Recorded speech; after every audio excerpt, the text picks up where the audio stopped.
Fadarana ho an'ny ankizy.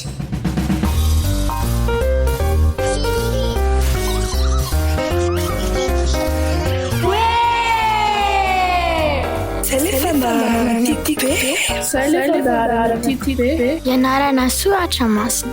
Izaratra pako fa Ilay atamata. Diay Andriamanitra.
Manahoana daholo indray ny ankizy rehetra. Mino fahasalama tsara indray nareo miaino an'ity fandaharana ity. Za koa salama tsara mihitsy. Lesona 17 sahatsika. Ray sisa dia tapitra ny kilasin'ny batisa izay ianarantsika natao manokana ho anareo ankizy sy tanora. Mitondra lohateny hoe ny Ilay bariaka fandoroana fako. Inona indray raha ny ambaran'ny Baiboly momba izany? Andao vakiana ny Apokalipsy 4:1-4. Amin'ny anaran'i Jesosy, ary ho fafany ny ranomaso rehetra amin'ny masony, ary tsy hisy fafantesana intsony sady tsy hisy alahelo, na fitarainana na fanaintainana, fa efa lasa ny zavatra taloha. Mahafinaritra ny lesontsika androany. Lesona tena mahavelo-panantenana fa andaontsika iain'ny tantara kely toy ny mahazatra.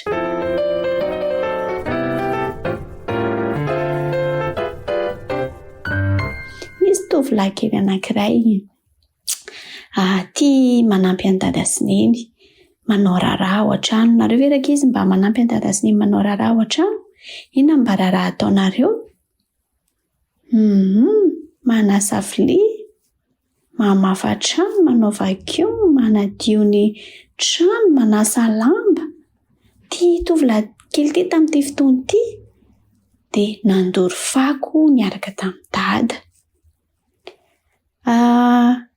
Mihintsana ny ravinkazo maina dia feno ravinkazo teo tokotany.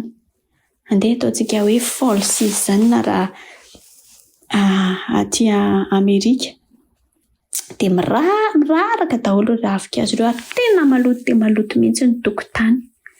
Dia nanampy an'i dada nanangona an'ireo ravinkazo ity tovolahy kely ity. Dia dorana ao anaty bariaka be anankiray. Dia hozy dada hoe tandremo aza manakaiky loatra ny bariaka fa may eo tsy te ahita hoe may ny volomasony se. Me izy tapaka ny tsinainy. Maka sary an-tsaina hoe ahoana tokoa moa izany raha tsy misy volomaso intsony fa madio be eto may. Dia hozy dada hoe ento aty daholo ireo ravinkazo rehetrarehetra ireo fa ho diovintsika ary fitaitsika alohan'ny fisakafoanana atoandro ny fanadiovana ny tokotany. Zazam-pankatomody zazitsika dia trofony daholo. Narotsany tandrina tsara izy mba tsy ho may araka ny tenin'ny dada. Narotsany tao anaty afo ny ravinkazo. Mbola tsy mitontana eny amin'ny faran'ny bariaka akory ny ravinkazo dia efa may ary levona tsy misy intsony. Fa maina tsara. Dia tadidiny tampoka ny lesona nampianaran'ny dada sy neny azy. Rehefa tapitra ny arivo-taona dia ho levonina amin'ny afo ireo ratsy fanahy rehetrarehetra tahaka an'ireto ravinkazo maina eto an-jaridaina reto mihitsy. Ary ho madio. Ny izy dada zao dia alohan'ny sakafo atoandro ny tanjona. Ho madio ary rehefa madio maty ny afo dia tsy misy ravinkazo intsony ary tapitra tanteraka ny afo. Dia ohatr'izay izany no nataon'Andriamanitra. Hodorany ao anatin'ny iray mpimaso reto ratsy fanahy rehetrarehetra reto ary adio ny tany. Tsy hisy ratsy fanahy intsony tavelavela eto ary tapitra fijaliana. Nalain'ity tovolahy ity ny ravinkazo maina sy malazo. Narotsany tao anatin'ny bariaka tsy kelikely ary sady miteny izy ianao no fijaliana. Maily ravinkazo. Zay. Ianao indray tahotra. Tsy hisy tahotra intsony rehefa may ianao. Dia misy anakapo hoe tsara kosa raha ohatran'izany ny fandoroana an'ireto ratsy fanahy reto. Ianao no mpangaro-paosy. Tsy hisy olona ho fato intsony hoe nisy nangaro-paosy, nisy nanindronantsy. Ianao ny lainga sy fitaka. Ianao ny fampirafesana. Tsy hisy zaza hijaly intsony noho ny fisaraha-panambadianan'ny dada sy neny. Tsy hisy dada hamono anenina ny ampijaly anay ankizy intsony. Ianao indray no fanentanana sy fijaliana sy aretina. Tsy hisy intsony ny kansera, tsy hisy intsony ireo aretina mampijaly rehetrarehetra. Ary ianao indray fahafatesana. Ary ianareo fahotana rehetra izay mampijaly anay ankehitriny dia tsy hisy intsony fa ianareo indray no levona. Dia hozy dada fa ino ty ataonao? Dodoranao tsikelikely le ravinkazo sady miteniteny ianao. Inona izany teniteninao izany? Ve manao an'ilay zavatra ho ataon'Andriamanitra rahatray ny andorany an'ireo ratsy rehetra toy ny fandorako an'ireto ravinkazo reto no fandoran'Andriamanitra ny ratsy fanahy ary vetivety dia ho may ary adio daholo ny tany rehetra. Tenitsika dada fantatra satria mahay lesona ny zanany.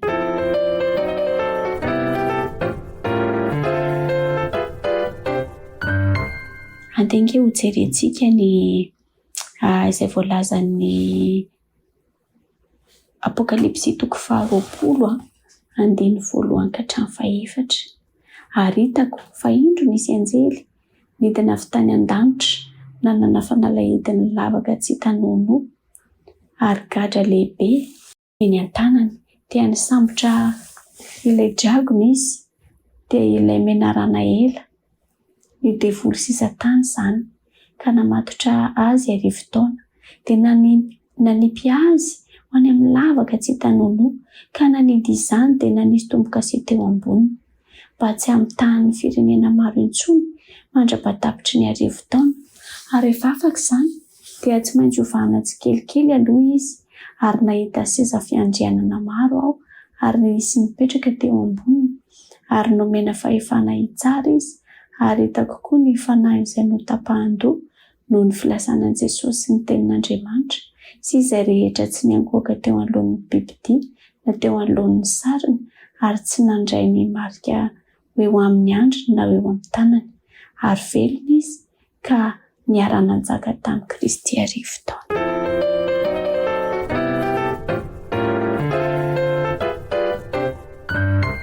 Inona ny zavatra mitranga?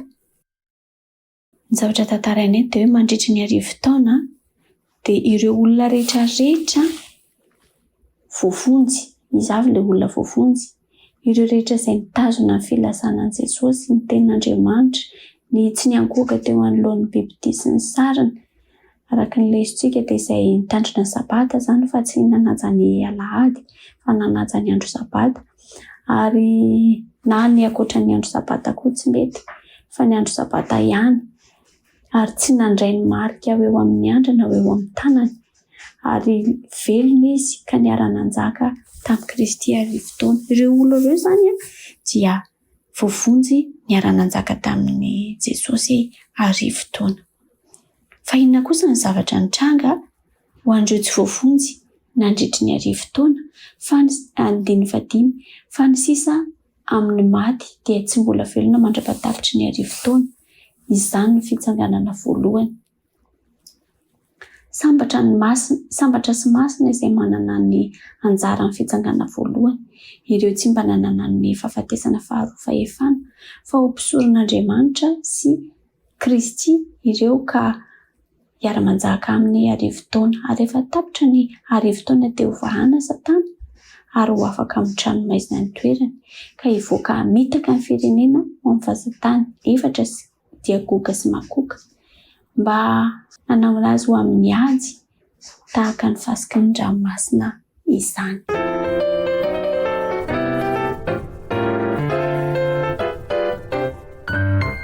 Inandray zavatra mitranga hozy izy fa ny sisa amin'ny maty dia tsy mbola velona mandra-patapitry ny arivo taona. Izany hoe ny zavatra hitranga izany dia ireo velona moa izany mijanona ho velona, fa ireo olo-marina ka maty dia hitsangana amin'ny fitsanganana voalohany dia hiaraka amin'Andriamanitra, hiaraka amin'ny Jesosy any an-danitra. Fa ireo tsy voafonjy kosa, izany hoe ireo mifanohitra amin'ireo izay tsy nitandrina ny sabata, ireo izay tsy nitazona ny filasanan'i Jesosy, tiana no mitranga. Raha velona zareo dia ho faty. Raha efa maty moa zareo dia mijanona ao am-pasana fa tsy mitsangana. Dia maty daholo izany ireo ratsy fanahy rehetrarehetra mandra-patapitra ity arivo taona ity.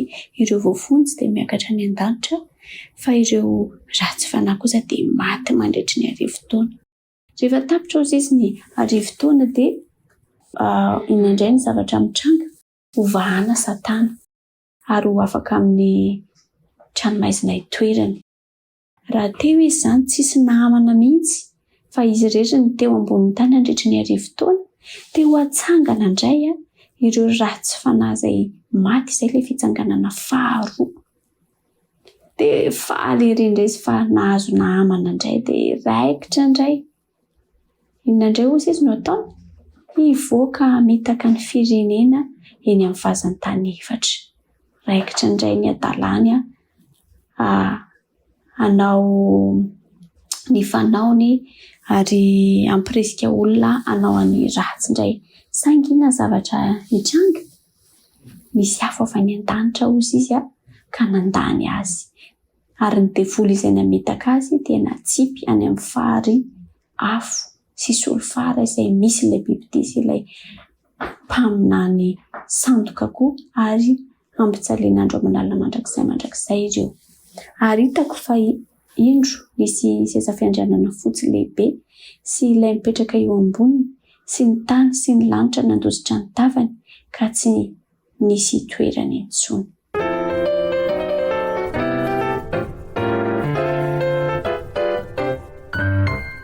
Zavatra nitranga izany rehefa andeha hiketrika indray Satana hamitaka sy ny sisa dia nisy fary afo sy solofara avy any an-danitra nandoro azy sy ireo olona rehetrarehetra izay very, izay tsy mba manana anjara amin'ilay famonjena, dia maty ry zareo. Izay ilay hoe fanadiovana, maty ry zareo ary tsy misy intsony ohatran'ilay ravinkazo teo. May tanteraka, levona, tsy misy satana, tsy misy ratsifanahy, tsy misy mpamitaka, mpamon'olona, mpandainga, mpangalatra intsony eto ambonin'ny tany, fa voadion'ny tany.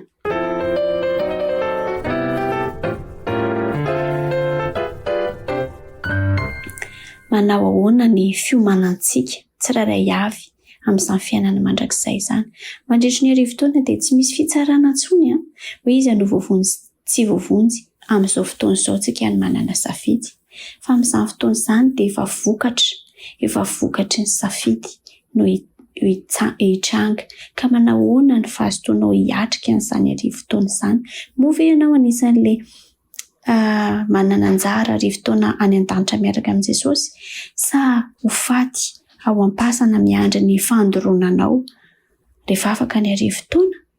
Ny faniriako ho anareo ankizy rehetra sy tanora dia mba samy ho isan'ilay miaraka amin'ny Jesosy arivo-taona any an-danitra isika rehetra.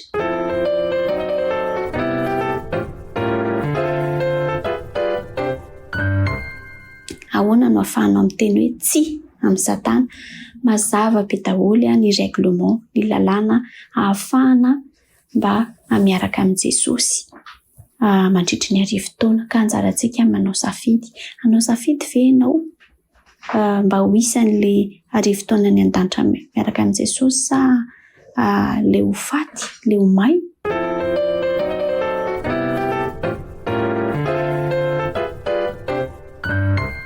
Nianatra lesona maro be tsika ary tao anatin'ireny ilay condition ahafahantsika ho velona mandrakizay miaraka amin'ny Jesosy. Raha ohatra ka misy mpampianatra miaino dia mangala bariaka. Rehefa manatanteraka ity lesona ity miaraka amin'ny mpianatra ianareo dia mangala bariaka anankiray, mandehanany amin'ny toerana na laforina fatana tsy fantatro izay fafana mety hanao izany, dia maka taratasy dia asaivy manoratra ao anatin'ny taratasy ny ankizy kely secret-an'izy sy Andriamanitra rery hoe le fahotana ohatr'izao mba tiako ialana, le mandaingandainga kely, le milalao telefonina foana nefa ozy tsy dada sy neny hoe aza manao an'izany, ilay mangalam-pihinana, ilay mingitrika ho an'ny ankizy lehibe, ho an'ireo fahotana kely rehetrarehetra izay mety amisaraka anao, ireo tsy mandeha mivavaka fa kamokamo amin'ny andro sabata izay andro tokony atokantsika ho an'Andriamanitra. Soraty dia ifony amin'ny Jesosy, ifony soraty dia tsipazo ao anatin'ilay barika hodorana ohatran'ny traika efa ny tovolahy kely ity, ary angatahantsika Jesosy mba hamafa ny fahotana sy ny fijaliana rehetrarehetra izay mety misy. Eny ary andehantsika hivavaka hitondra izany lesona izany amin'Andriamanitra.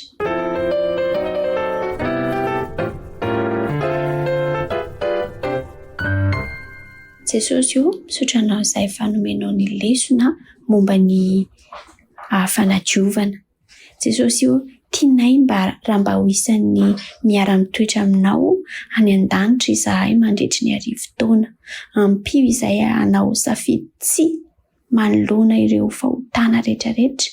Ampio izahay mba hiazona ilay filazananao, mba hiaraka aminao mandrakariva ary ankatohanao ninonina mitranga. Dia matoky izay Jesosy fa hiaraka aminay ianao. Amen.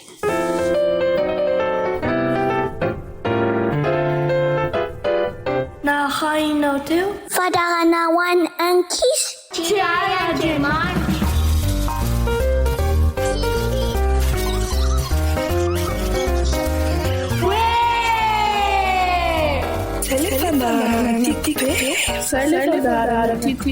Ianarana soratra masina. Izay aratapako fa Ilay atamata. Tia Andriamanitra. Tia Andriamanitra. Tia Andriamanitra. Tia Andriamanitra. Tia Andriamanitra. Tia